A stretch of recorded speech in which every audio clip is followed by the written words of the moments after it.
રાજ્યમાં માવઠાની આશંકા વચ્ચે તારીખ 5મીથી ફરી એક વખત સૌરાષ્ટ્ર કચ્છ અને ગુજરાતમાં ઠંડીનું મોજું ફરી વળશે। જાણીતા હવામાન શાસ્ત્રી અંબાલાલ પટેલે કરેલી આગાહી। માવઠાની શક્યતાને કારણે ખેડૂતો હેરાન થશે। હવામાન શાસ્ત્રી અંબાલાલ પટેલની મીડિયા સાથેની પ્રતિક્રિયા। હવામાનમાં જોવા જઈએ તો આજે પશ્ચિમી વિક્ષોભ આજે હમણાં આવ્યો છે, તેના કારણે કંઈક હવામાનમાં ફેરફાર થશે। રાજસ્થાનના ભાગોમાં એક સાયક્લોનિક સર્ક્યુલેશન થતા છે। દેશના લગભગ ઉત્તર પૂર્વીય ભાગોમાં જરા બંગાળની બાજુમાં એક એન્ટી સાયક્લોન બનશે, જેના કારણે બંગાળ ઉપસાગરનો ભેજ અને એ અરબ સાગરનો ભેજ, આ બંને ભેજના કારણે દેશના ઉત્તરીય પૂર્વીય ભાગોમાં લગભગ વાદળો પહોંચશે અને એક પશ્ચિમી વિક્ષોભ આવશે। ત્યારબાદ ચોથી તારીખે પણ એક પશ્ચિમી વિક્ષોભ આવશે। એટલે એક પછી એક આવતા પશ્ચિમી વિક્ષોભના કારણે દેશના હવામાનમાં પલટો આવશે, સાથે સાથે ગુજરાતના હવામાનમાં પણ પલટો આવવાની શક્યતા રહેશે। તારીખ 3-4 ફેબ્રુઆરી માં લગભગ ગુજરાતમાં વાદળો આવવાની શક્યતા રહેશે। અમદાવાદમાં તો આજે જ વાદળો આવવાની શરૂઆત થઈ ગઈ છે। ગાંધીનગરમાં વાદળો આવવાની શક્યતા રહેશે।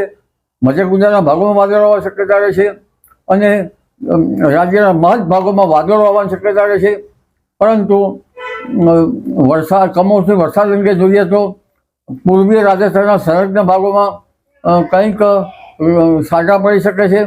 સાબરકાંઠાના ભાગો કે કંઈક પંચમહાલના ભાગો અને ઉત્તર ગુજરાતના કંઈક ભાગમાં છાંટા પડવાની શક્યતા રહેશે, જ્યારે અન્ય ભાગમાં વાદળ વાયુ રહેવાની શક્યતા રહેશે।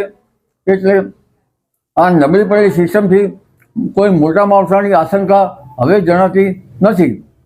પરંતુ આ પશ્ચિમી વિક્ષોભ હટી જતાં તારીખ 5, 6 અને 7માં ઠંડી પુનઃ આવશે અને આ ઠંડી લગભગ ઉત્તર ગુજરાતમાં ન્યૂનતમ તાપમાન 11 ડિગ્રી સેલ્સિયસ જેવું રહેવાની શક્યતા રહેશે।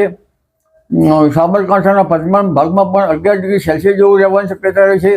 કચ્છના ભાગોમાં પણ લગભગ 10-11 ડિગ્રી સેલ્સિયસ જેવું રહેવાની શક્યતા રહેશે। રાજકોટના ભાગમાં 13 ડિગ્રી સેલ્સિયસ જેવું લઘુત્તમ ઉષ્ણતામાન રહેવાની શક્યતા રહેશે। મધ્ય ગુજરાતના ભાગોમાં લઘુત્તમ ઉષ્ણતામાન 14-15 ડિગ્રી સેલ્સિયસ જેવું રહેવાની શક્યતા રહેશે। જૂનાગઢના ભાગોમાં 13 ડિગ્રી સેલ્સિયસ જેવું લઘુત્તમ ઉષ્ણતામાન રહેવાની શક્યતા રહેશે। વલસાડના ભાગમાં કંઈક ઊંચું રહેશે। જામનગરના ભાગમાં કંઈક ઠંડી રહેવાની શક્યતા રહેશે। તારીખ 5, 6 અને 7માં ઠંડી સવારના ભાગમાં આવી શકે છે। જો કે મહત્તમ ઉષ્ણતામાનમાં પણ ખાસ મોટો વધારો થશે નહીં।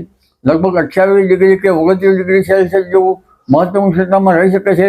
10મી ફેબ્રુઆરીથી મહત્તમ ઉષ્ણતામાન વધી શકે છે અને કોઈ ભાગમાં 32 ડિગ્રી સેલ્સિયસ જેવું મહત્તમ ઉષ્ણતામાન થઈ જવાની શક્યતા રહેશે।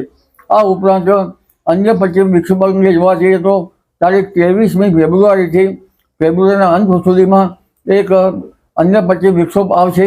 જોકે વચમાં કેટલાક પશ્ચિમ વિક્ષોભ આપતા જ છે।